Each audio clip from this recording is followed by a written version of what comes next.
Alright, we got new Stryker 497 HPC here for Dwayne. This one is all set for you, Dwayne. And based on looks like where you are, I'm thinking you probably get it tomorrow. Hoping anyways. You're pretty close to me, although you're in another state, but usually that's the same day shipping.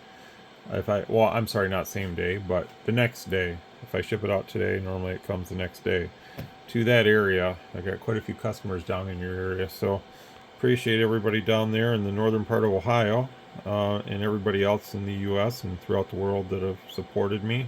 But this is your 497 here. You did the bundle and save, so you got the NM532. This is the 4-pin. P4 is 4-pin Cobra.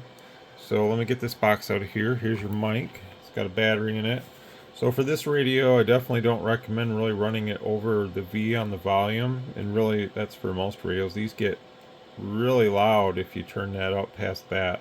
I mean, if you're not going to run the talk back and you're going to use this in a quiet environment, maybe you can run it a tad bit higher, but otherwise you're probably going to want to back it down even a little bit more. So these definitely do pick up some good sound. I generally run them lower, that way I can talk directly into the mic, and this is where the element is right in here. So I do test these and put batteries in them prior to sending them out. So some of the other mics I don't do that, but this one I always do.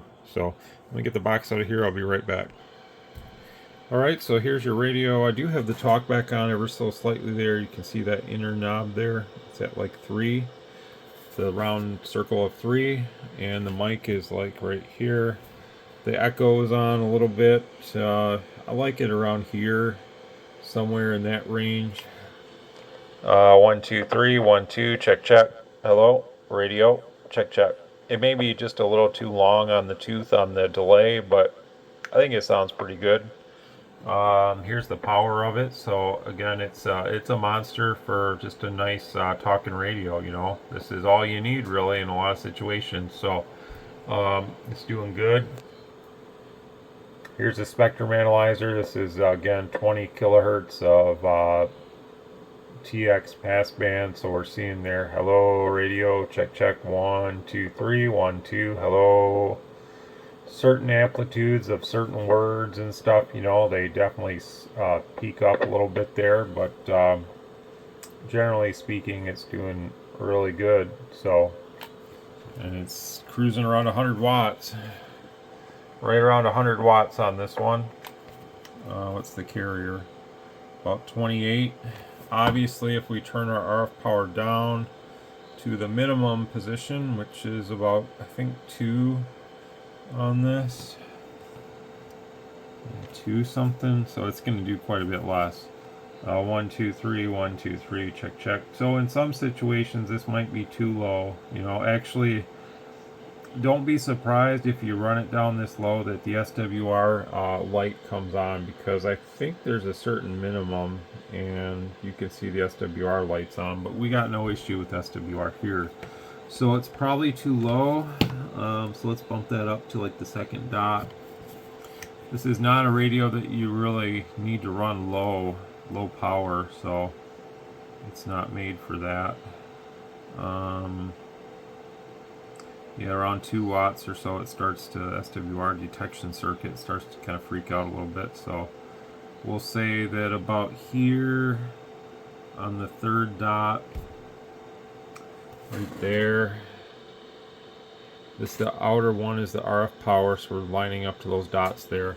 That's about 6 watts. Now I got the mod off on the mic, that's why it's not picking up my voice right now. But so I will switch that on, and I switched off the talkback right there. So even there you're getting the full output almost all the time out of the radio. So you know, if you don't like, so let's say you're closer to somebody or something, this is probably going to be the better way to run the radio.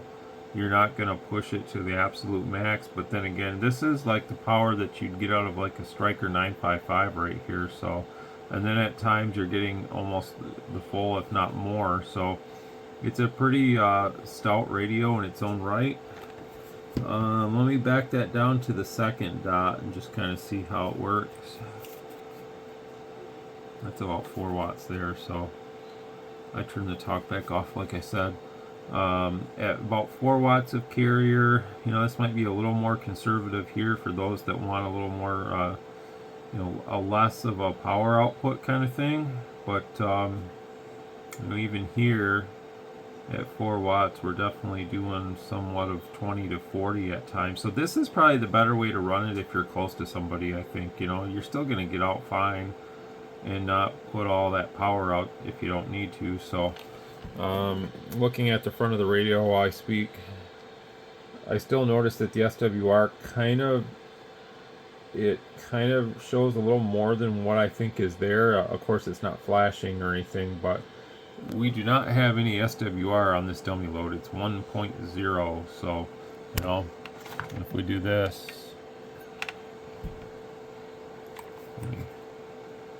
50.1 ohm, so that's awesome, you know. This is the preferred setup. Not every setup's going to be that inclined into resonance, you know, but a lot of guys can nail their antennas down to about that good. So there's a lot of good guys out there when it comes to setting up antennas and stuff. So, you know, that's what you would shoot for. Obviously, this is on a dummy load, so this is a little unrealistic for most applications. But again, we're sitting at like 5 watts. It's about 5 watts there too. And like I say, just talking into the mic normal, not yelling and screaming and stuff. Hello, check, check, what? Check, check, 1, 2, 1, 2. So it's doing anywhere from 30 watts to 40 watts at times. So it's doing good. Every once in a while I see a peak of like 60. So you can run it kind of wherever you need to. Obviously back it down if you, hope that's the talk back. That'll blow us out of the chair here. Hang on 1 second, because this is kind of, I noticed in sometimes that it's catching, and that's kind of annoying. What I need to do is kind of gently just slip this one out a little bit. Sometimes they do that, which is highly annoying. Alright, so I got that fixed up for you. Sometimes the knobs do that, and it's kind of annoying when they do that, you know, like one will catch the other on a lot of these kind of radios. I don't see it too often, but it does happen, and it's a little annoying. Obviously it doesn't really affect the overall performance of the radio. It's just more of an annoyance than anything, and it can happen. So what I generally do is put on like a glove that has the grip, and then you can pull these off. I don't ever recommend taking pliers or anything, because these get scratched super easy. If you're going to use something like pliers or something, put something on the teeth of it so you don't scratch it if you pull them off. But I just grab like some work gloves or something that have that good grip material on the fingertips. And you can usually just pull it off. And what I did is I just put a little bit of like some 3-in-1 in there. And now it seems to be working better. And also sometimes if you don't, when you put the knob back on, if you don't push it fully in, sometimes just a little bit out helps. And now it's still trying to do it just a little bit, but you can see it's I can get my fingers out of the way here. You can see it's not really catching now. It was catching it, especially the talkback was turning up, and that's going to be highly annoying. Don't know if a lot of guys will really adjust the RF power on this. It's not really needed, but you know, in that case, if you do, you want each one to work independent of each other, and you know, it's just rather annoying. So if that ever happens anymore, just take some work gloves or something, just kind of gently pull it off. I didn't take this one off. Just put a little drop of 3-in-1 in this potentiometer. Then I kind of just took a towel or something, and I kind of like took the knob. And if this is the towel, I just kind of went like that to get some of the residue out of it. And it just had a little bit on there, just enough to like maybe lubricate it a little bit. But it's working good now, so you know, that's just something I find on some of these kind of radios with the potentiometers and the knobs. It's more of an annoyance to me. But anyhow, there's your peak power again, 1, 2, 3, 1, 2, 3. Let's show you the waveform really quick. Then I'm just going to cover FM, and then I'm just going to check the receiver. FM, actually we'll just do FM now. Someone from the Netherlands that watches the channel, I got back to you today. Sorry about that, about the UK 40 FM not being in here. I think it would be outstanding for that if it did. I really wish there was a way to add that into this radio somehow. Like if there was like a an extra feature added into this, I really think that that would be something that could be useful for that. So this one is 93, somewhere in there. I'll turn it up a little bit and make it do 100. I did that earlier. Now the radio is heated up, so that's probably more or less what's going on here. It's not super hot, but the PA is definitely hot, so it's a little under 1.5 watt. I had it at 2 earlier, so I'll fix that up for you in a minute. I did adjust your FM deviation up. This one's a little more than the last couple I've done. It was like 2.7 instead of like 2.4 or something like that. So I don't know, there might be some tolerances or something that are always different, but it turned out good. So we'll go back to AM now, and I will put the tone generator in, and we'll see how that's looking. And then I'm just going to go back and let me check the frequency. It's a little off frequency too, so you know, these are always going to have that. It's one of those things with it, so there's not really a lot to really you can really do to offset that, because you know, as the radio heats internally, that PA gets hot, it's going to change. Hang on one second, I'll be back. Okay, so I just adjusted it for you. Now I'm going to check your FM power again and just make sure that's right. I just want to make sure it's as close as I can. I like it around 100, so be right back for that. There's your FM power back up. I'm going to check the low power. It should be around 2, I think, when I stop. Yeah, it's around 2. So just keep in mind, when you lower the RF power down on FM, the deviation slightly will decrease. So if you were to run it at this low of level, you're not going to have a whole lot of deviation. And if you don't know what that is, that's your modulation for FM. So probably a good level for this radio would be like 50 watts. You know, if you're going to talk for a long time on FM, run it at like 50 watts. If you need to talk farther and you need that extra power, obviously you can do it, but just be careful with the radio, because FM's really going to heat this bad boy up a lot faster than what it will on AM. So of course, you know, we got this big heavy fan in here that, you know, makes all that noise when we're transmitting and stuff, but it's real valuable for that PA to keep it cool. And again, there are these little vents. Actually, they're up here on the bottom cover. The radio's upside down. So, yeah, I'm not sure why. I'm assuming maybe the ventilation is here. So either there's airflow coming in, probably is what's happening. You know, but here's some interesting things I see with this chassis here. See these mounting studs? I would really like to see, and there's also one here for you could put something. So I wonder if there was ever plans to add like usually I think it wouldn't be backed by the PA, but if you had a couple of these, like say here, CTCSS DCS board would be kind of cool in this radio, and then maybe give it a few more features down the road. But that's just me with wishful thinking. Maybe even like an SSB model for those that would want that. Although I think you know, the 955 would kill it for performance on SSB, just due to the fact that, you know, we're still going off of the oscillator instead of the 955 V2, how it has the you know, like a DDS kind of situation for frequency stability. Just going to be a whole lot better, but this would still be fun. But I think it's good the way it is. I think it's good for that powerhouse AM FM style radio. Just wish it did for the guys in Europe. I wish it did the UK 40 band for them, because I think they would sell, and guys in Europe would really want this, because I think they would really appreciate, you know, the radio. But since it doesn't offer that, you know, it's one of those things. So again, you know, as we can see, the radio's kind of drifting.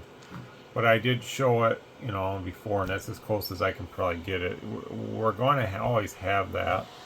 And I don't think that that's anything anyone's too worried about with this, considering we don't have SSB. Alright, Dwayne, I forgot to show you the carrier, the waveform and stuff. So again, it's doing pretty good on frequency. I put the cover back on and stuff. So again, 28 watts carrier. Here's our spectrum analyzer with the 1 kilohertz tone. This is 20 kilohertz. So I mean, that's super clean for the amount of power we're doing right now. So that looks good. And there's the waveform right there, so it's really nice. Not pinched, not flat top, nothing like that. So I'm really happy with these. They seem to respond better with voice, with the microphone. I think, like I said, I think that's just due to the timing of the automatic modulation control. So they are definitely a beast when you speak with mic. With tone, they don't really perform as good, but you know, we don't talk in tones, we talk in voice. So the only thing left to do is check the receiver. So I'm going to do that for you really quick, and then I'm going to get my wife to box up your radio.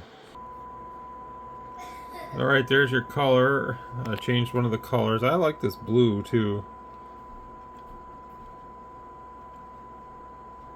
For some reason I always go back to the white color though. I really like that white. I did dim it down for you. If you wanna get it brighter, just hold the color and it will kind of cycle through. It'll go full bright, and then if you keep holding it, it'll dim itself down. But there's S9 on minus 67 dBm, so that's working good. Let's see where this thing kind of bottoms out at 12 dB at. It's about negative 112, which that's really good. So, you know, you got a really nice receiver. They sound good. I'm really happy with the one I use on my bench here. That's about 92.5, something like that, probably. The one reason why it's not going when I'm doing videos, when I'm doing these, is because I'm using the power cord. I don't use the customer's power cord, so